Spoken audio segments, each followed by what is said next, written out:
జై శ్రీరామ్. ఫ్రెండ్స్ ఈ వీడియో చూడండి.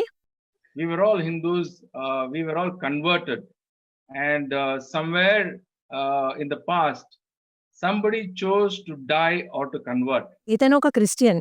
ఒక ఇండియన్ క్రిస్టియన్ లీడర్ ఎంత నిజాయితీగా నిజాన్ని ఒప్పుకుంటున్నారు. ఇతర ధర్మంలోని మన సోదరీ సోదరులు ఒక్కసారి గతాన్ని గుర్తు చేసుకోవాలి. ఈ క్రిస్టియన్ లీడర్ జెరోమ్ ఆంటో సిటీ మీడియాలో తన అభిప్రాయాలను తెలియజేశారు. నాన్ హిందూస్ అని చెప్పుకునే అందరూ ఒకప్పుడు హిందువులు అని, ధైర్యంగా ఆ నిజాన్ని ఒప్పుకోవాలి అని అంటున్నారు. పూర్వం ఒక సమయం ఎలా వచ్చింది అంటే, తమ పూర్వీకులకు ధర్మాన్ని మార్చుకోవాలి లేదా చంపుతాము అని బెదిరించారు. ఆ కష్ట పరిస్థితిలో కొందరు తమ ధర్మాన్ని మార్చుకున్నారు. అది అలా కొనసాగిస్తున్నారు. నిజానికి అందరూ హిందువులే.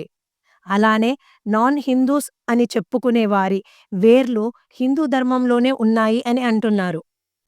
ఈ వీడియో చూడండి. 70 years, 7 states have become Christian states, and the Hindus have become minority. In 70 years, 7 Indian states as Christian state. 70 సంవత్సరాలలో 7 భారత రాష్ట్రాలు క్రిస్టియన్ రాష్ట్రాలుగా మారాయి అనే టైటిల్తో సిటీ మీడియాలో వచ్చింది. జెరోమ్ ఆంటో అంటున్నారు, గత 70 సంవత్సరాల్లో భారతదేశంలో 7 రాష్ట్రాలు క్రిస్టియన్ మెజారిటీగా మారాయి. భారతదేశంలో కొన్ని రాష్ట్రాలలో హిందూ ధర్మం మైనారిటీగా మారడం ఆలోచించాలి. హిందూ దేశంలో ఈ మార్పులు గమనించాలి, మేలుకోవాలి అని తెలియజేస్తున్నారు. ఇంకా మిజోరం రాష్ట్రంలో ఒక హిందువును గవర్నర్గా అక్కడి మెజారిటీగా ఉన్న 87% క్రిస్టియన్ ప్రజలు అంగీకరించలేదు. Because he was a Hindu, the Christian people from Mizoram rejected him, saying that he is a Hindu, we do not want a Hindu governor. కన్యాకుమారిలో 50% Christian population ఉండడం ఏమిటి? పుణ్యక్షేత్రాలు ఉన్న ప్రదేశాల్లో కూడా ఈ మత మార్పిడిలు చాలా జరుగుతున్నాయి. మేలుకోవాలి అని ఈ క్రిస్టియన్ సోదరుడు హిందువులను జాగృత చేస్తున్నారు. ఈ మాటలు వినండి. I am a Hindutva. I'm a proud Hindutva. It's a beautiful ideology. It's a beautiful philosophy, and we can see the positive effects of it. So I think, yes, we should all wear it with pride and on our sleeves and reclaim it back.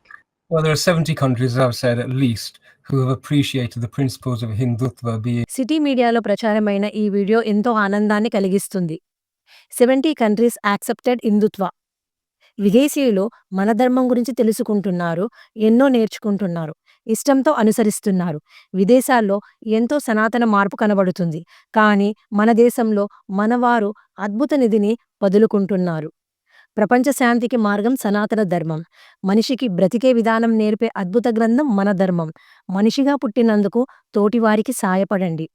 భారతదేశపు బిడ్డగా పుట్టినందుకు దేశానికి సేవ చేయండి. హిందూగా పుట్టినందుకు సనాతన ధర్మ మార్గంలోనే నడవండి. అందరూ బాగుండాలి అని ఎప్పుడూ కోరుకోండి. మీకు ఈ వీడియో నచ్చితే please like, share and subscribe. Thank you.